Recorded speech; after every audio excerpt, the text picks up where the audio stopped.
Welcome. I'm Ron Baker, Director of the Canadian Small Church Ministry Centre, sponsored by Small Church Connections here in Canada. And this is us, Canadian Small Churches in Action podcast.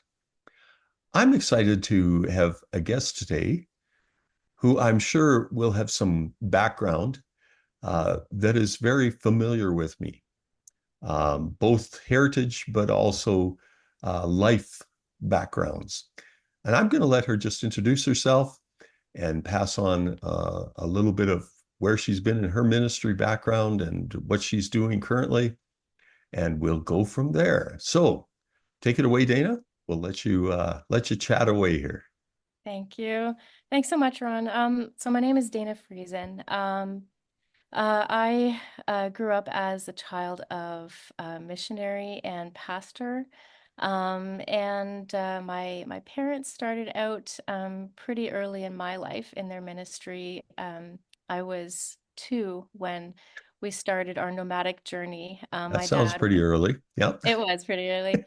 Yeah, we moved to California where he attended seminary, and then pretty shortly after we moved to Europe.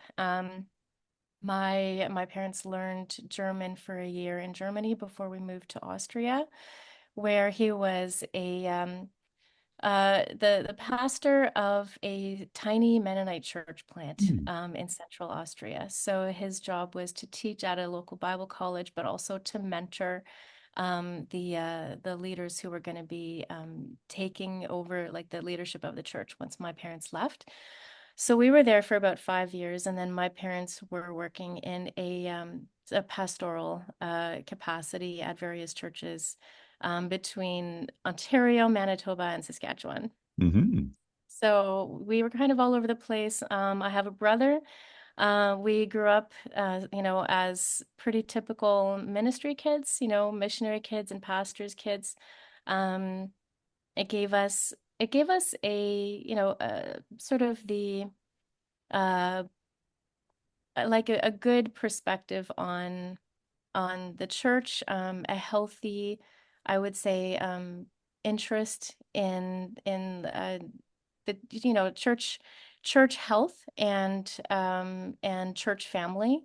They became very important to us both. We both really have a passion for um, learning scripture and serving our church in whatever capacity we Mm-hmm. can. Um, so my personal approach has been more through scholarship.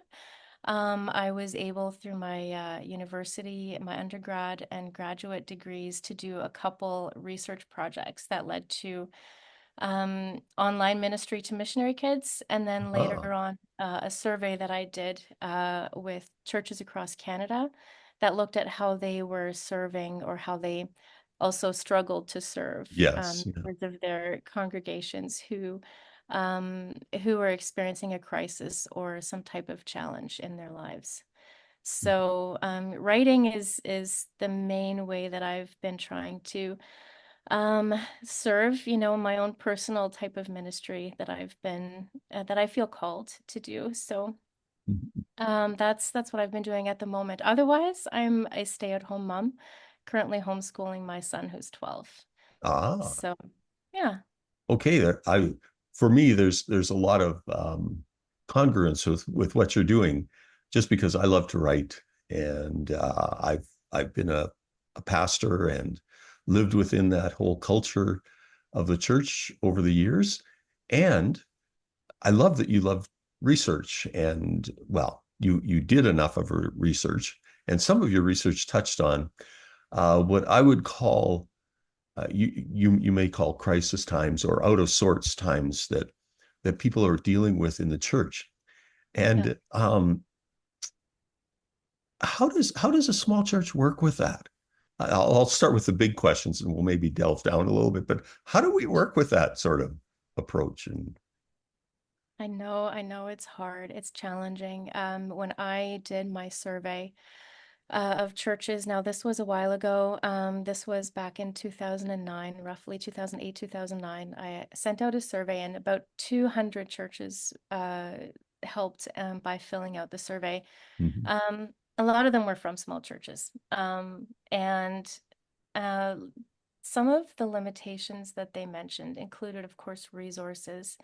Um, Small churches don't have a lot in terms of resources, in terms of volunteers. That can be an issue, and sometimes problems that members of churches face can feel overwhelming. And so, I mean, in that context, there are some approaches you can take, and it also includes, thinking outside the box, but also recognizing our limitations. Well, when I think of small churches, I think of relationships and people just knowing people.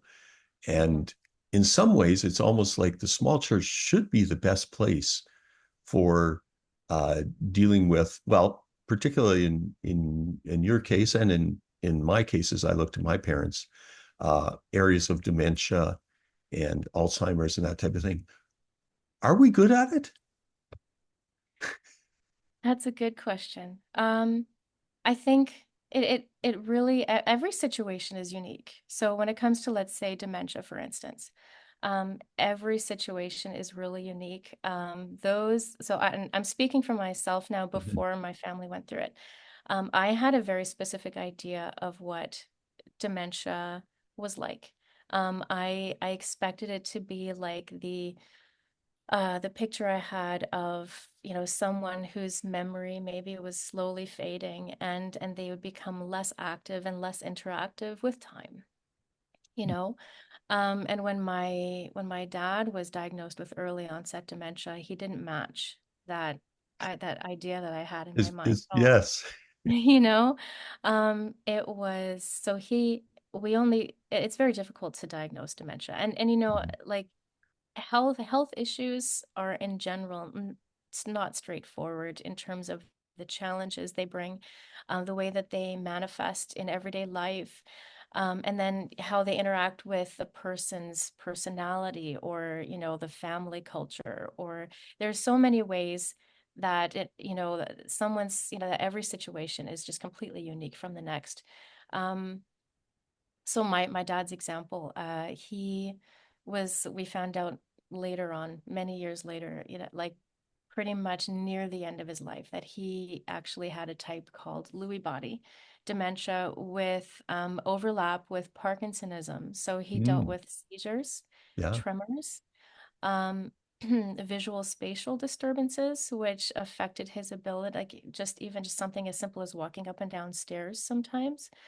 Um, and it also affected his behavior and his ability to discern what was appropriate to do or say in public. Mhm. So, um, from my experience, to answer your question, um, in one sense, yes, small churches, if they have a good, healthy sense of community, and they're close, they feel like a sort of like a big extended family, Yeah. they already have some strengths there for sure in order to be able to deal with things. And yet situations can also trip us up and throw things at us that we don't expect and make us uncomfortable in ways that we didn't expect. And those are the things that can sometimes paralyze us. Those are mindset things and heart things that that we can all work through to sort of get us over that hump, that whatever it is that is making us hesitate or too uncomfortable to want to be involved in a certain situation, if that makes sense. Yeah. Oh, it makes perfect sense. And I mean, I can talk of my own, my mother and her dementia, which completely changed the way she approached other people. Very hospitable woman, and became very antagonistic. And that type of just not expected. Yeah. When I think of a small church, again, relationships are strong. Uh, and we tend to enjoy programs, but maybe want to depend more on uh, contemporizing things, and just, come as it comes. Yeah. Yeah.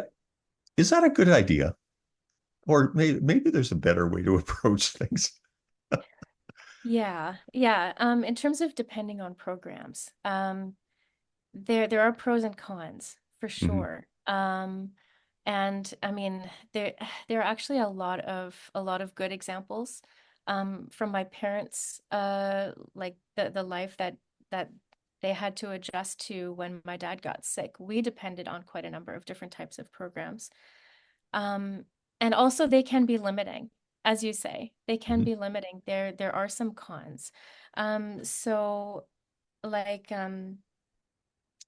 for instance, we really depended on one type of program called Stephen Ministries, Oh, okay. which comes out of the United States, but there are Canadian churches who implement it. We found one locally, and that program trains volunteers to walk alongside someone who's going through a difficult time in their life.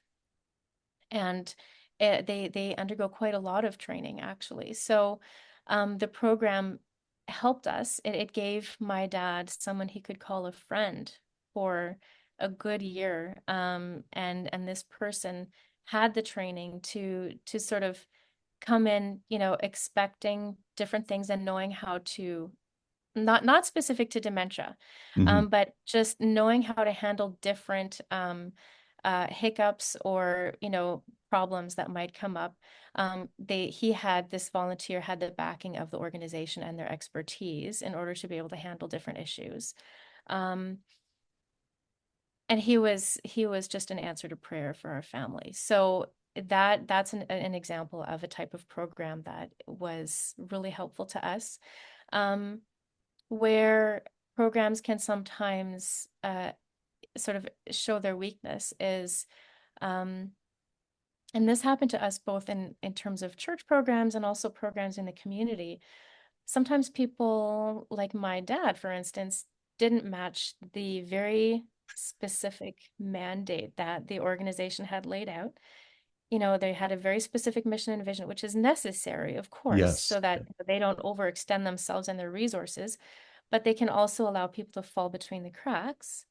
And and I would say to rely on our our programs and then just sort of stop there Hmm. um, isn't necessarily the best place to stop, I would say. Like to if we see people falling between the cracks, um, to somehow like either revisit the mission and vision of that program might be helpful, or just come up with, maybe like bring the community, the church community together and see, how can we just um do something informal, come up with Hmm. something informal to try to help these people feel supported. Yeah. Which oftentimes a small church is much more flexible Yes, in moving their programs and running into something anew that is new to them. very Let, true. let me ask you a question on the other side. How do we deal with the pride? And I'll say this quite honestly, as people that are having to deal with unusual, out of the sort type of, from what the usual church's culture would be. How do we teach people to tell others, let them know? We're a little bit proud, you might even say, so we don't want to say anything. How do we get around that? In terms of like pride related to our norms or Well, our I think pride related to, I don't want anybody else to know that oh. we're weird. And I hate that word nowadays because it's been changed. But anyways, yeah, So you're saying from the perspective of someone who's going through something challenging, you yeah. mean? Let's say someone's going through something challenging, or let's say it's a person who's a caregiver, and Mm, sometimes I pray more for the care, as much for the caregiver as I pray for the person going through their troubles. How yeah. how do we I mean, how does the church even find out if we don't tell them? Right. That was another issue that came up on the survey that I did. Um, Definitely pride. That can be a factor. Like there is a sense, and I understand that from my own background. There's a sense of um and it might also be part of the larger church culture or just Mhm. family culture that we want to project this image of being self-sufficient, Right. right? We're Yeah. hardworking, we have been able to depend on ourselves all along, and we want to continue to, even when we're facing a pretty major struggle, and we don't want others to see us in a vulnerable situation or a vulnerable position. How do we get over that? Um,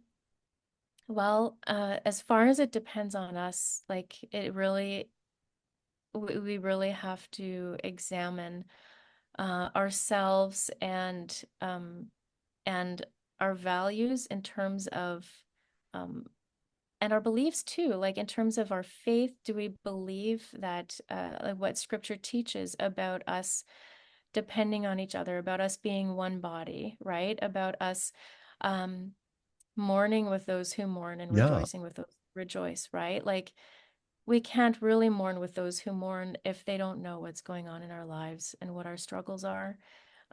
There is a case to be made biblically for that, an appropriate type of vulnerability with each other as a church family. Hmm. Um, as far as it sort of depends on church culture, because there may be something in the church culture that makes people uncomfortable to share, right? That's where church leaders can start to mention it in their teaching, and lead by example as well. There there were some churches who responded in my survey who mentioned that they um, included that type of vulnerability specifically in their church's mission and Mm. vision statements. So it's something the church could talk about together in terms of, assessing their church culture and asking, are we the type of place that encourages people to be able to share their struggles with us? Um, has anything happened in our past that makes people think we won't respect their struggles, respect, confidentiality, or still treat them with dignity, Hmm. when we find out that they're going through a particular issue or struggling in a particular way. So the definitely churches and church leaders could start these types of conversations as well. So there, it's multifaceted in Yeah. a way. I love one church that I've attended. They would start the service off saying, we're a church of imperfect people. Yes, And that was it's just sort of relieving to say that, oh yeah, you recognize that I'm not going to be perfect. And yes, I'm so glad that you recognize that. Now, that exactly. which brings me to a whole other area of what I would call, or maybe even you have called, negatively stigmatized people. When they're in the church, they have addictions, they have mental health issues.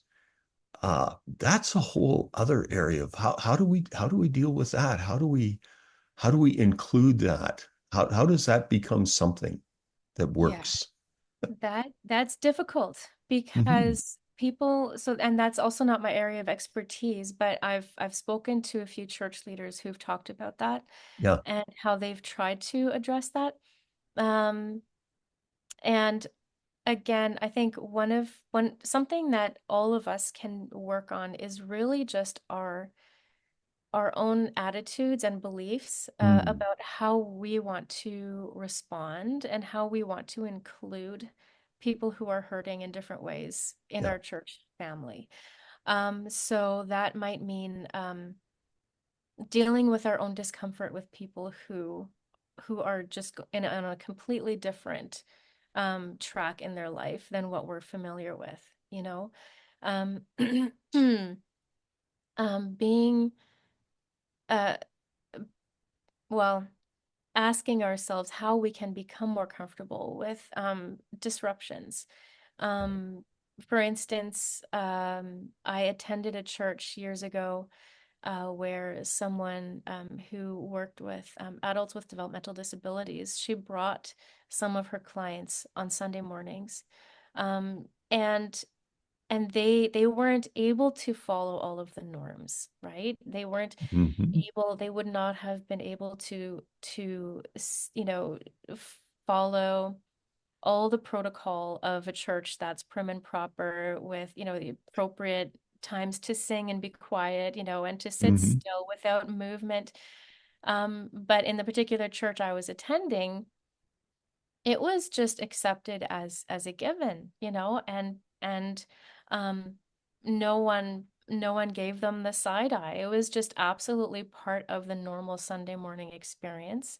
And it was the same like at I brought my parents there for Sunday morning services for a little while. And because of my dad's particular type of decline, it affected his ability to participate normally in services too. Yeah, yeah. So, but he fit in there, you know, and he it there was no negative attention that people gave him because they were used to. Um, they were just used to quote unquote abnormal Hmm. behaviors, right? So, um, what can we do in terms of the situations that you raised, like people potentially with drug addictions and other related issues? Um, it's going to be very case by case basis. Honestly, working with experts in the community from, you know, like health agencies or whatever. But in terms of helping people feel at home, we can at least start with, you know, examining our comfort zone and our willingness to step outside of it in order to just show love and acceptance to those people. That's at least a first step. Hmm. Well, certainly the whole thing of change and learning to live with something different is a Yeah, very difficult thing. it is Uh, difficult. and you know how we work through that and how a church works through that. Do you have any great suggestions? We're okay. Go ahead. You can be the expert for the moment. Uh, and well, it is hard Hmm. because if you have years, let's say, it's a church with just years of certain, you know, traditions that have formed memories and order, you know, and have kept the church healthy and you know, moving forward and thriving. Hmm. Those norms, um, you know, we it really takes just a willingness. I mean, we can't really change uh, other people's hearts. We can only change our own.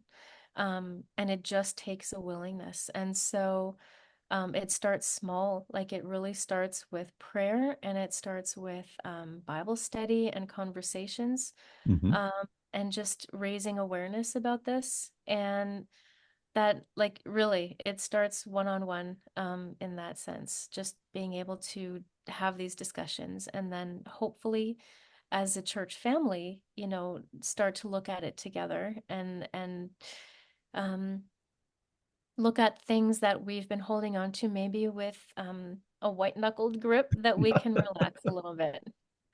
Hmm. Yeah. So, okay, let's just for the last few moments here.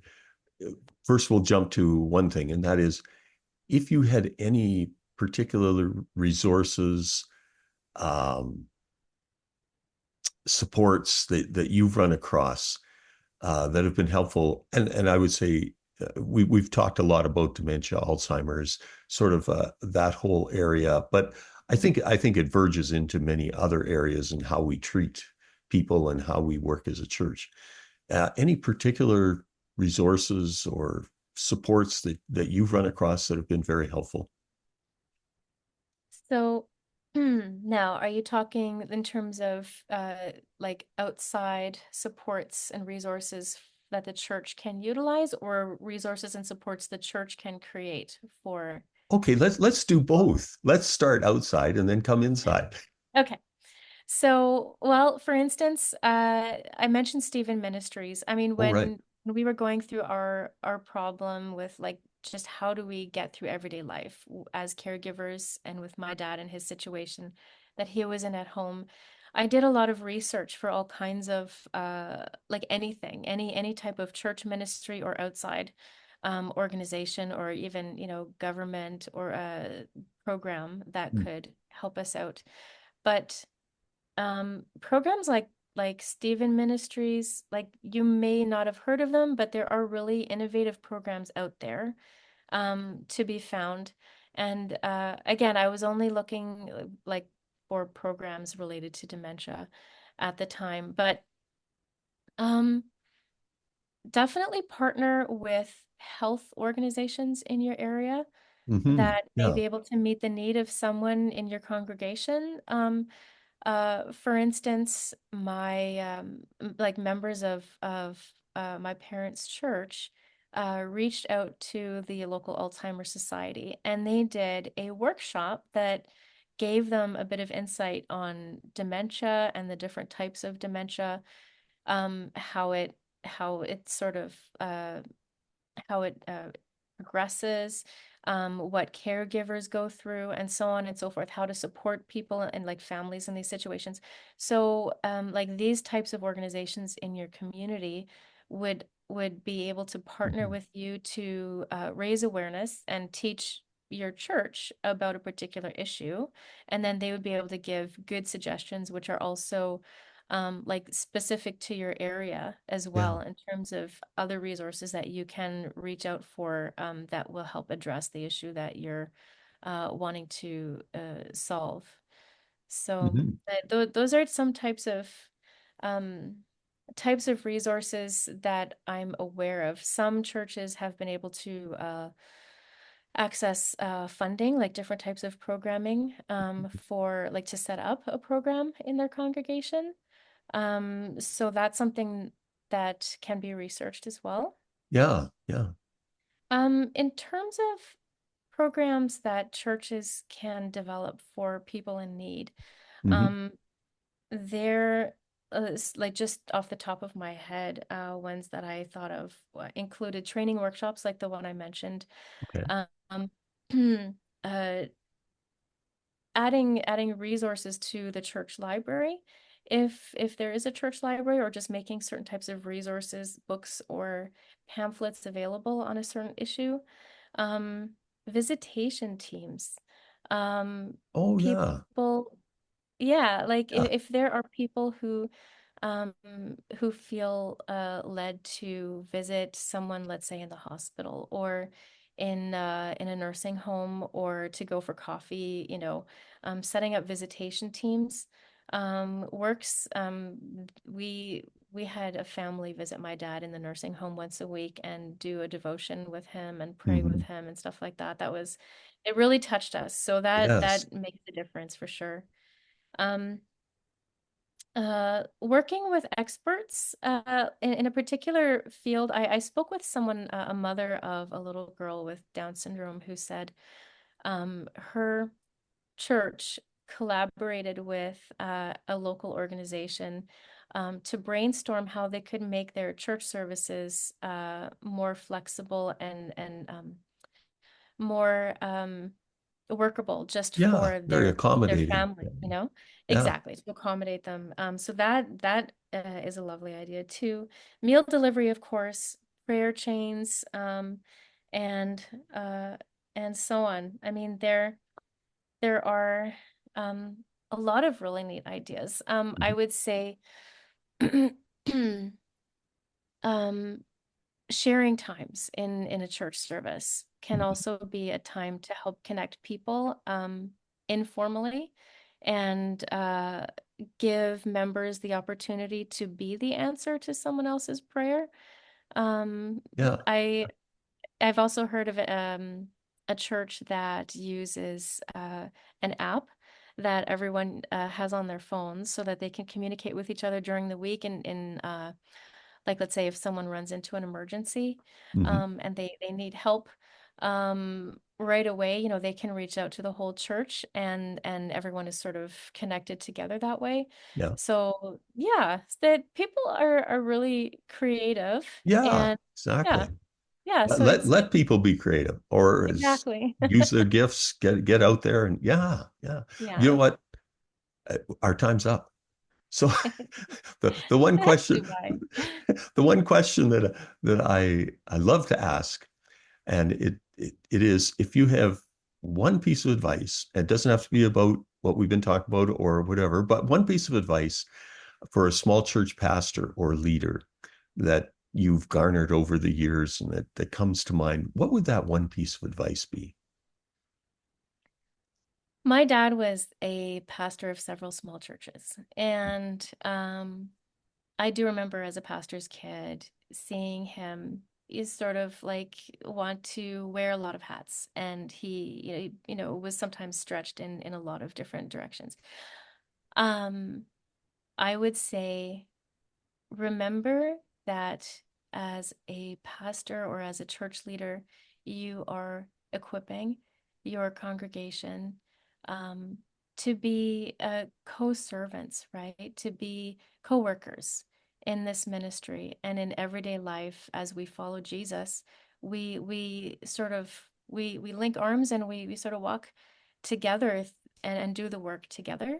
Um, so yeah, the idea of being an equiper, so that everyone can share in the work, is the one thing that I would want to pass on, because you don't want to be burned out. You don't want to like you want to avoid burnout. You want to be able to Yeah. serve your congregation effectively. So be an equiper.